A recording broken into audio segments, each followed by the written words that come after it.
9-cu sualda bizə AB həqiqət etmək üçün belə bərabərliklə verib. Modulda 3A çıxı 2 bərabərdir 2 çıxı 3A-ya. Modulda 2B çıxı 3 bərabərdir 2B çıxı 3. Bu ifadəni sadələşdirməyimizi istəyir.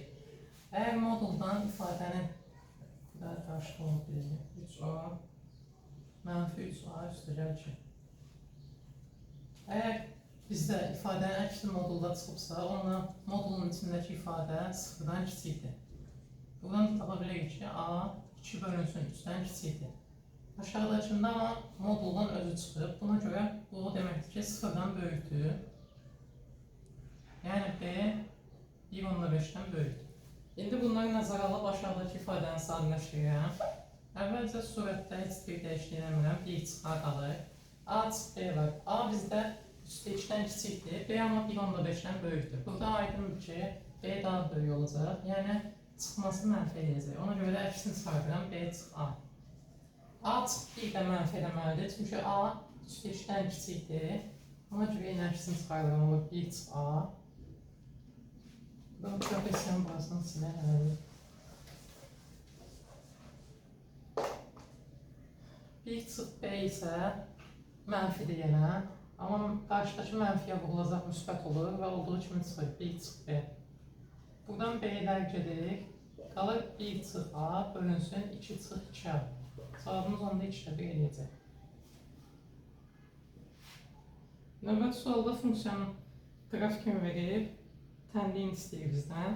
Orada gördüyümüz funksiya absisotunun müsbət istiqaməti ilə 135 dərəcədə bucaq əmələ gətirir. Tangens 135 mənfi 1 olduğu üçün bizim funksiyanın karşı mənfi 1-dir. Bundan əlavə olaraq bizə mənfi 2, 3 nöqtəsindən keçdiyini verib. Yazıram y bərabərdir kx üstəgəl B. K mənfi 1 olduğu üçün y bərabərdir mənfi x üstəgəl B. X-in yerinə mənfi 2, y-in yerinə 3 qoyuram. 3 bərabərdir 2 üstəgəl B. Buradan da B-ni 1 tapıram. Yəni bizim düz xəttinin tənliyi mənfi x üstəgəl 1 şəklində olmalıdır.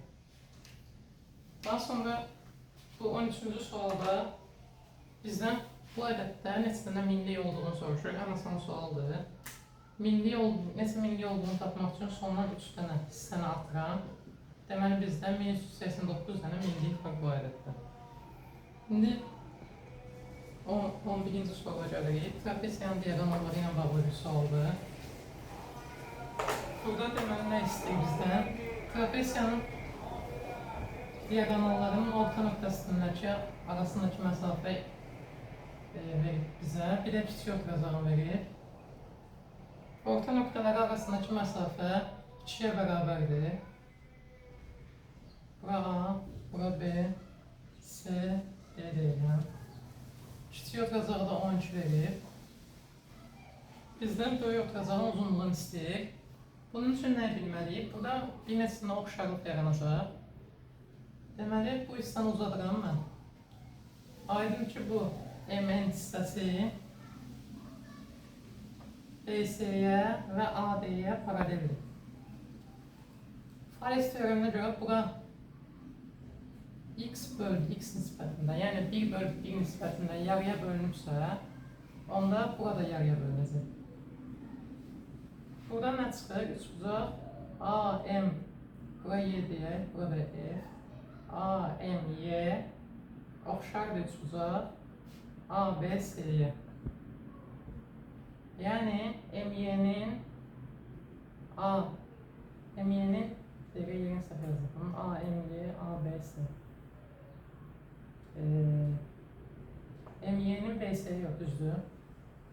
Nisbəti bərabərdir AY-nin AC-yə nisbətinə. AY x-dirsə, AC 2x-dir. Onun deməli nisbət 1 bölünsün 2 olur.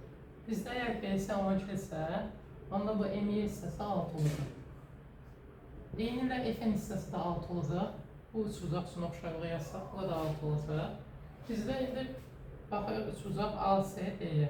Yenə həmin qayda ilə YC və AY yarıya bölünübsə, YN oturacağa paraleldirsə, onda bu hissə oturacağın yarısına bərabər olmalıdır. Yəni 8 oturacağın yarısıdırsa, bizdə oturacaq 16 olacaq.